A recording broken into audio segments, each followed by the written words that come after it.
old-time drag races to turn one where they go 2, 3 and sometimes 4 wide. Let's get race 17 started at the top end, and it's an even blast off the front row of the grid, and Feeney's just got a tiny margin at the moment over Waters, who drops in behind, closes the gap. Forward's looking to force the issue down the inside as well, and coming up around the outside is Payne. Can he try and do something about second place? No, he gets shut down in the process. It's Feeney, it's Waters, it's Payne, and we've got a car heavily into the wall at the back of the pack. I think it's and that is going to be a major problem that could trigger a safety car. I thought it was Will. But safety car boards and flags. I might be wrong. It's Jackson Evans. Yeah, it is, yeah. Sorry, I couldn't pick which car it was. That's gone in the guardrail very hard. 7. So they'll bring the cars under control, and so, as I thought, with an incident at that level, you're going to see a safety car limiters activated. That's the voice of David Stewart, the Deputy Race Director from Motorsport Australia in race control. And good news is that the crews are on the spot to be able to help Jackson. Whenever you have those acute angles into the fence and you hit solidly, that's always a worry. So he's hoping he's all okay. Yep, the shot confirms that he's good. The safety systems and protections in and around these cars are spectacularly strong and fantastic and well thought through and designed. And there's a lot of functions and systems around these racetracks that help that process as well. Hopefully that car is not too damaged and we get to see it performing a little later. So shame, considering we just talked up how beautiful the livery is on the SCT Logistics car. Let's have a look at the replay of the start and see if we can unpack exactly what's gone down here. So initially it looked like a very even jump, and then Cam on that angle just decides to sacrifice and lift the throttle and drop back in. That immediately triggered Payne trying to figure a way around the outside. So look further down the order here. Is there a telltale? It's on the outside there with Di Pasquale. And there was, I think, either, I couldn't pick whether it was Golding or Stanaway from the left-hand side there. And then this is a secondary one where we saw Macaulay off the road. He gets a late bump there by Anton on the way into turn 5. So the reason that the Pizza Hut entries rotated is there was a bump on turn in there, and you can see the damage in behind the rear wheel. But I think there might have been wheel contact here for this to fire off at that angle. So that wheel-to-wheel contact, it hit the guardrail, but as a consequence of wherever the car was positioned around the outside, there's been wheel-to-wheel contact, and then it arrows off at that mad angle, which, as you said, Neil, it's always hard then when you're trying to ascertain where the car's going to go after the contact that doesn't necessarily happen the way you'd like. And it's one of those ones now that the go point, the time that Feeney picks for this, is a really critical decision by Brock Feeney. Actually covering the inside of the last corner. There you go, he's covered it. No green flags. That's exactly why. Green flag. So Brock's got control of the field. And the great risk in Darwin is that people fire up in the background before they get the cue. And if you pass before you get to that line, there's trouble. We've got a problem in the background. Someone has fired into the wall. It's exactly what I was just talking about.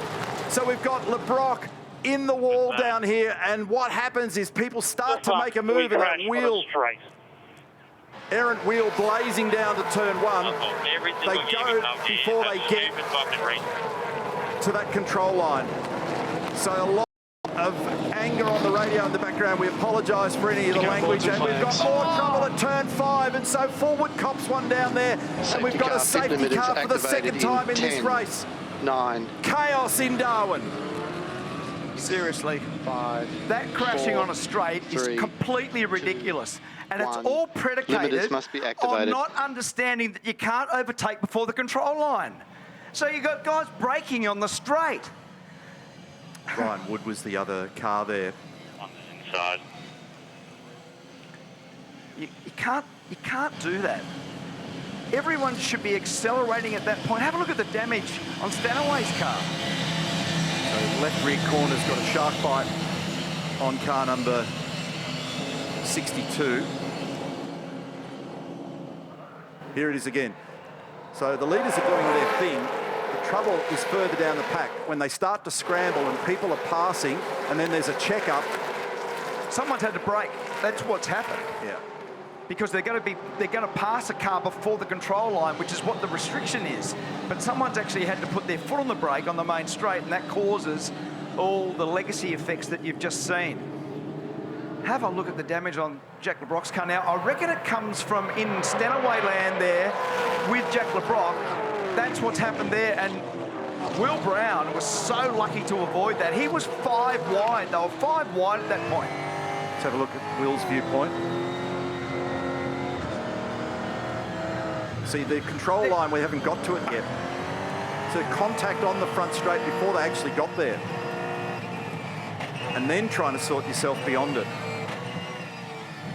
Yeah, I think it was one of the Penrite cars, which would have been Kai Allen. I'm not sure what the circumstance was around it, whether they got the run or not. This is the secondary part of what unfolded down at turn 5 with the contact with David Reynolds and Nick Percat on the inside.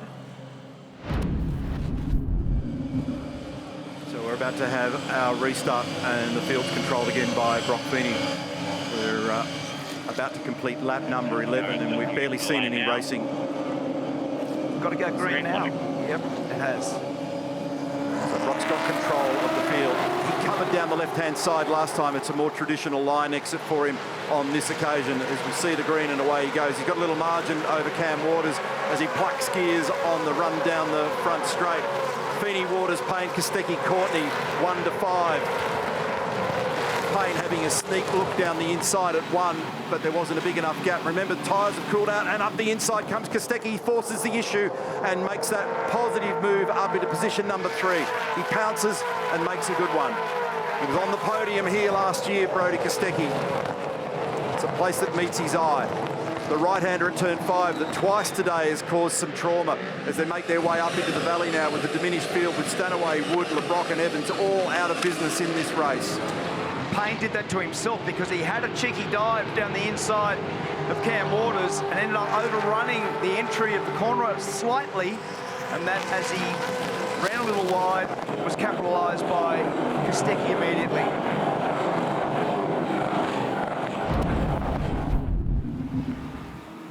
Awesome shot, showing how much they hook the cars up and over that curb to help get them to rotate through that corner. The behaviour of your car in race trim is a very different approach to the way in which you nurse and manage it when you're trying to put together quali laps, so you'll even note that those cars are positioned slightly differently then. Post-race investigation for the turn 1, turn 5 and safety car restart. There's too much to unpack in something that was as deep as what we saw. I can't even work out exactly all of the players that were involved in that one. As we pick up on Matt Payne, Cam Hill's in the background as well. It's a place that does trigger a bit of wild stuff. Just a slight little glitch on the right rear then, just a little glitch.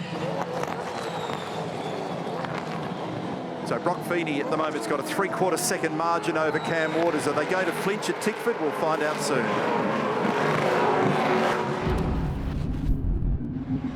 Here we go. Here we go. It's been pretty solid. So he's in, and he's being followed. So shadowed. So they're doing exactly the same thing. Larko, go. Yeah, well, this is going to be fascinating, isn't it, Neil? Because we've got 2 guns down the left-hand side here of Feeney's car, you can see. Let's see what's going to go. Gun on the right rear over there. So they're going to do rears by the look of things. I'm going to jump out of the way because I want to see what Waters do. Oh, wow, this is going to be game on. Let's time it. 1, 2, 3, 4, 5. Oh, look at this. They're going for fronts on Waters' car. This is going to be cool. Game on. No. Well, sat still a lot longer in that process and have given some margin here. Here comes Payne. Watch this. He's made a big gain. That undercut's really delivered for him, and he's within striking distance. This could be a game change. So he's up on the outside here and properly incentivised, and it's all going on in the background here as well. So Payne's got warm tyres and a known balance. Feeney does not, and he'll have to get the elbows out high and wide to be able to deal with this.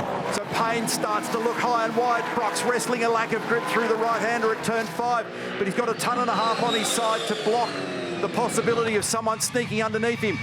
Matty wants to try and climb out the other side of the hairpin. Can't get it done there now. And with every metre and every corner, Brock's car starting to normalise and getting back into this game. Meantime, Mostert, Randall and Golding, they're pitting now as well.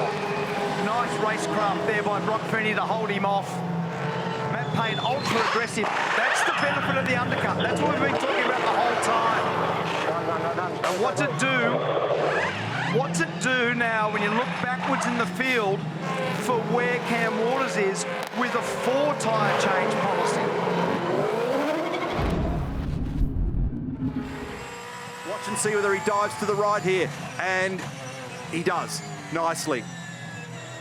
And that brings him up in behind Matt Payne now, and he's got to find about 1.2 seconds to get to Payne. You'll see glimpses of him. There he is. That's Matty Payne. Maybe there's an opportunity at the bottom of the straight. Does the slipstream give him some advantage here? We'll ride with him in that process and think about what this might look like. Down, down, deeper and deeper into turn one. He's just under the rear guard, but he gets some space given to him by Payne, who's also on the greyer side of the road, and that's P2 effectively for Cam Waters. That's a smart overtake because he wasn't too committed with it. He did it in a way that he just progressively snuck up the inside and was able to get it turned in without running wide, because always the trap of getting onto the dirty side of the road and running in there too deep is that you end up running wide and someone turns back on you and gets you in the next complex. We're riding with Chaz Mostert. He's looking at James Courtney. He's looking long and hard at the possibility of getting down the inside here. He's going to force the issue. He's about to put his signature on the left-hand side of that car. This is not over. There'll be an attack now down the inside. James will have to cover if he's going to hold the spot. Yields. Oh, Mozzie only just barely got away with it. In fact, he's going to lose a spot here. It's not done. So James, with some wisdom, crisscrosses out the other side. Chaz had to dive bomb in there and couldn't actually control it beyond the apex and has gone back to where he started. So back to the drawing board, Mr. Mostert. Great racing quality between these two guys. It's been a lovely drive to avoid all of the trauma in the initial part of this race. As meantime, we've got Mostert and Courtney are absolutely at it. They're half a chance to end up giving each other a black eye in this process at the moment. James covers, he knows it's the last lap. He wants to make him go the long way around. So we know pretty much what's going to happen at first and second, but for this stuff that's going on for the minors here, it's far from resolved.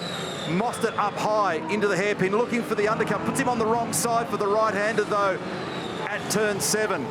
We'll go back to our leader though, because coming out of the final corner, as it was for the last 2 races in Western Australia, Brock Feeney once again puts a perfect drive together and maximum points in the first race in Darwin for a fine victory. Yeah, solid drive. Position number 2 for Cam Waters. Look in the background though. James Courtney's clinging by his fingernails here with an aggressive Chaz Mostert on the tear, but he doesn't get him in the end. It's Feeney, it's Waters, it's Payne, it's forward. It is Courtney in position number 5 and Chaz Mostert position number 6. So confirmation of your race 17 results, although there is still some post-race investigations for what took place on the opening lap. Brock Feeney is just continuing with that amazing form. Well done to him. Cam Waters picks up some points with the fastest lap of the race today inside the top 3 of Matt Payne. Bryce Forward, the hometown hero, very nearly got himself up onto the podium at his home track. That would have been pretty cool. Further down the tail, there has been 1 or 2 issues for drivers on this screen. David Reynolds, he was really limping home from the damage picked up on that restart crash. Aaron Cameron finishing this one in 20th over the page. Rylan Gray had a slow pit stop, which is what dropped him back down the order. Richie Stanaway with damage. And Ryan Wood, engine letting go early. LeBrock and Evans, neither of those 2 guys getting to the checkered flag today. Thankfully, Jackson Evans okay after that nasty opening lap crash.